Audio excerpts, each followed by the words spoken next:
नीतीश कुमार और चंद्रबाबू नायडू की इस मांग पर टिका एनडीए गठबंधन। सियासी गलियारों में चर्चाएं हुई तेज। आखिर क्या होता है विशेष राज्य का दर्जा? भारत में हाल ही 18वीं लोकसभा के चुनाव पूरे हुए हैं, जिनमें एनडीए गठबंधन को एक बार फिर से बहुमत मिला है।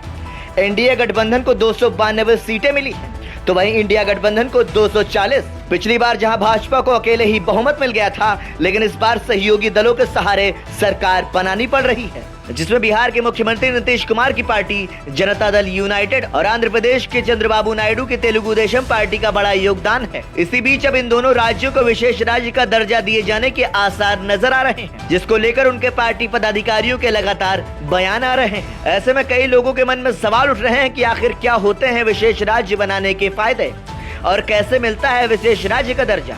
तो आइए एक नजर डालते हैं कि भारत में फिलहाल कितने राज्यों को प्राप्त है विशेष राज्य का दर्जा। कब हुई थी शुरुआत? भारत में विशेष राज्य के दर्जे की शुरुआत साल 1969 में 5वें वित्त आयोग के अध्यक्ष महावीर त्यागी ने गाडगिल फॉर्मूले के आधार पर तय किया था। इसके तहत असम, नागालैंड के साथ जम्मू और कश्मीर, इन 3 राज्यों को विशेष राज्य का दर्जा दिया गया था। गाडगिल फॉर्मूले के अनुसार इसका आकलन करने में सामाजिक, आर्थिक और भौगोलिक परिस्थितियों को मद्देनजर रखा गया था। भारत के राष्ट्रीय विकास परिषद के विशेष राज्य का दर्जा देने के लिए कुछ मापदंड तैयार किए थे, जिनमें राज्य की प्रति व्यक्ति आय, उसकी आमदनी का स्रोत, राज्य का इलाका कैसा है, पहाड़ी है या दुर्गम, जनसंख्या कितनी है, इसके साथ ही कुछ अन्य और मानकों के आधार पर दर्जा दिया गया। भारतीय संविधान की धारा 371 के तहत किसी राज्य के विशेष प्रावधान किए जाते हैं, जिसके तहत उसे विशेष श्रेणी का दर्जा दिया जाता है। क्या होते हैं इनमें फायदे? जब किसी राज्य को विशेष श्रेणी का दर्जा मिलता है,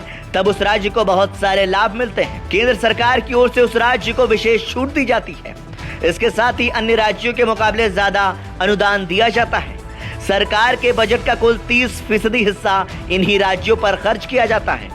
इन राज्यों को दी जाने वाली राशि अगर एक साल में खर्च नहीं होती, तो अगले साल के लिए कैरी फॉरवर्ड हो जाती है। वहीं सामान्य राज्यों में ऐसा नहीं होता है।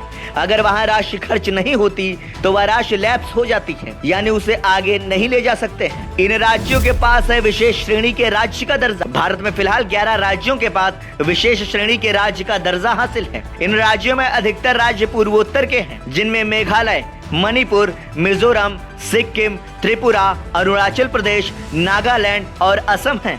तो वहीं पहाड़ी राज्यों में उत्तराखंड, जम्मू कश्मीर और हिमाचल प्रदेश शामिल हैं।